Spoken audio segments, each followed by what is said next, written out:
বুদ্ধি নাকি চাইনিজদের মাথায়, আমাদের মাথায় কোনো বুদ্ধি নাই। দেখা যাক কি করতে পারি। এই ধানগুলো যে পড়ে গেছে এইগুলো দেখুন কি টেকনিক করে আমরা এগুলাই ঠিক করে দিতেছি। এই ধান আবার সব সোজা হয়ে যাব। এই যে প্রথম এরকম বাঁশের কঞ্চা কিংবা বাঁশ দিয়ে এরকম ছোট ছোট খোঁটা বানাইতে হবে। তারপর এটা পুঁতে দিলাম মাটিতে। তারপর দেখুন ডুবে যাওয়ার সব ধান কিভাবে খাড়া করে দিতেছি।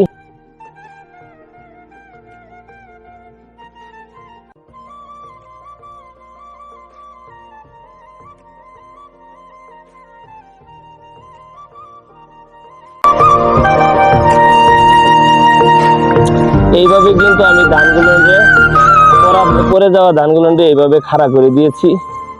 আপনারা দেখতে পাচ্ছেন অলরেডি আমি আসলে শুরু করছি এইভাবেই। পুরো ভিডিওটা অবশ্যই দেখবেন। এরকম পড়ে গেছিল ধানটা, আমি এইভাবে খাড়া করে দিয়েছি। যদি আপনাদের কাছে ভালো লাগে তাহলে অবশ্যই কমেন্টের মাধ্যমে জানাবেন আমার পদ্ধতিটা কেমন হয়েছে, অবশ্যই কমেন্ট করে জানাবেন।